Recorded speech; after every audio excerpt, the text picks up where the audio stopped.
Welcome back. So, could a 50-year mortgage option be on the horizon? The Trump administration raising the prospect of such a loan over the weekend. Our Diana Olick joins us now with the story. Diana, so how would this work? Well, so, Sarah, in an attempt to make home buying more affordable, President Trump floated the idea of a 50-year mortgage in social media posts.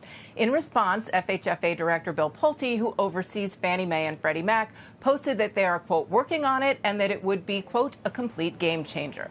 Now, the purpose of a longer-term mortgage would be to lower the monthly payment for homeowners. The longer the term of the loan, the smaller the principal needed each month to pay it off in full. Now, using the latest median sale price of a home from September, that's $415,200, according to the realtors, and the current interest rate of about 6.3%, according to Mortgage News Daily, on a 30-year fixed loan with a 20% down payment, the monthly payment of just principal and interest would be $2,056.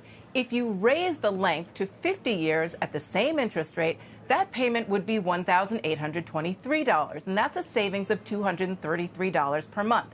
Homeowners, however, would not build equity as quickly because their principal payments would be smaller, and the amount of interest paid to lenders would be 40% higher. Now, the real question, though, is can Fannie and Freddie do this? Analysts say it is possible, but a 50-year mortgage does not currently meet the definition of a qualified mortgage under the Dodd-Frank Act, which provides investors with a backup from Fannie and Freddie if the loan should go bad. But regulators were given the authority to change that in order to ensure mortgage affordability. That, however, could take up to a year, according to Jarrett Seberg of TD Cowen. Seberg notes that we still just really need more housing because without more, home prices will continue to be inflated no matter what the mortgage rate is. Guys, back to you. Yeah, which comes back to some of his other efforts to try to put pressure the home builders to build more. So do we have any idea, Diana, what the rate would be for a 50-year mortgage, for instance, compared to a 30-year?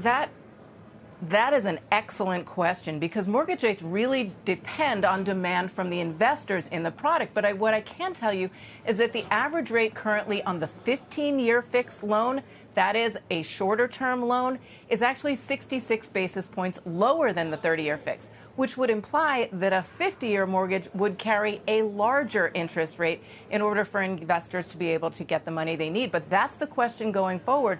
Would it really be cheaper, and would that math that I just did on that monthly payment actually be that if the mortgage rate was higher? It would not be. Yeah, none of it would make any sense then, if that was the case. Correct. I mean, what really is, some people are saying that a 50-year fix is kind of like an interest-only mortgage because you're paying so much more interest than you're actually paying equity. And the fact is that most people don't keep their home for 30 years even. Would they keep it for 50? Most likely not. So the average rate of a person owning a home is actually longer than it's been in a long time because people aren't selling right now because they've got these locked-in low rates. So really, it's a question of would buyers be interested in something like this if they're really not building any home equity? Right. You're really not amortizing any of the principal or not much of it. Diana, thank you.